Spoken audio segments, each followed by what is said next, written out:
4 years తర్వాత కాదు 10 years తర్వాత పవన్ కళ్యాణ్ వచ్చినా ఆయనకున్న క్రేజ్ తగ్గదు, ఏమీ తగ్గదు. పవన్ కళ్యాణ్ అంటే ఒక పేరు కాదు, పవన్ కళ్యాణ్ అంటే ఒక బ్రాండ్ అనమాట. అంటే పవన్ కళ్యాణ్ గారికి మొన్న ట్రైలర్కి వచ్చిన వ్యూస్ అనేవి ఫేక్ అని చెప్తున్నారు, మీరేమంటారు మేడం? వాళ్ళే పెద్ద ఫేక్ గర్లు ఎప్పుడు ఫేక్ అనే అంటారు. అంటే ఇప్పుడు సినిమా కూడా ఆపుతామని చెప్పి కొన్ని బీసీ కులస్లో సంబంధించిన ముదిరాజులు మాట్లాడుతున్నారు. ఇప్పుడు మేఘాలు బాగా వేసి వర్షం పడతా ఉంది, ఇప్పుడు నేను ఆపేద్దాం అనుకుంటాను, ఆగుద్దా వర్షం? ఆగదు కదా.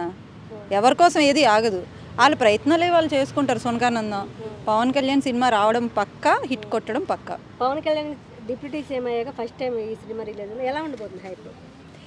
పవన్ కళ్యాణ్ డిప్యూటీ సీఎం కాకపోయినా కూడా హైప్లానే ఉంటుంది. ఆయనకి పదవి అన్నది ఒక అలంకరణ కాదు, ఆయన సేవ చేద్దామనుకున్నారు, పాలిటిక్స్ని ఎంచుకున్నారు, వచ్చారు. పవన్ కళ్యాణ్ డిప్యూటీ సీఎం కాకముందు ఏ హైప్ అయితే ఉందో ఇప్పుడు అదే హైప్ ఉంది, తేడా ఏం లేదు పెద్దగా. ఎందుకు అంటే ఈ పవన్ కళ్యాణ్ సినిమా కావాలని కాంట్రవర్సీ నడుస్తుంది, ఈ సినిమాని బ్యాన్ చేయాలని ఒక న్యూస్ అయితే వైరల్ అవుతుంది. మేబీ ఇప్పుడు ఒకటండి, ప్రతి దాంట్లోనూ పాలిటిక్స్ ఉంటాయి. ఒకరు ఎదుగుతుంటే మన చిన్న చిన్న ప్రొఫెషన్లోనే బోల్డ్ అని పాలిటిక్స్ ఉన్నాయి. మరి అసలు మెయిన్ పాలిటిక్స్లోనే ఉండకుండా ఎందుకు ఉంటాయి? ఎవరి ప్రయత్నాలు వాళ్ళు చేసుకుంటారు. ఒక మంచి చేద్దామని వచ్చిన ఒక వ్యక్తికి నేచర్ సపోర్ట్ చేస్తుంది, సో గాడ్ సపోర్ట్ చేస్తాడు. ఆయన ఇప్పటి వరకు మంచిగా చేశాడు నాకు తెలిసి. మిగతా వాళ్ళు ఏవో పిచ్చి పిచ్చి మాటలు మాట్లాడుతూ ఉంటారు, అవన్నీ కేర్ చేయకూడదు.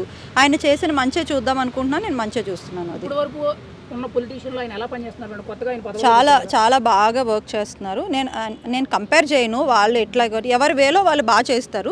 పవన్ కళ్యాణ్ గారు కూడా చాలా బాగా చేస్తున్నారు, చాలా అంటే చాలా బాగా చేస్తున్నారు. 4 ఇయర్స్ తర్వాత ఇప్పుడు హరిహర వీరమల్ల వస్తుంది, కానీ చాలా మంది కూడా ఇప్పటికీ ఓజీ అనే మాట్లాడుతున్నారు. మీరైతే ఓజీనా హరిహర వీరమల్ల?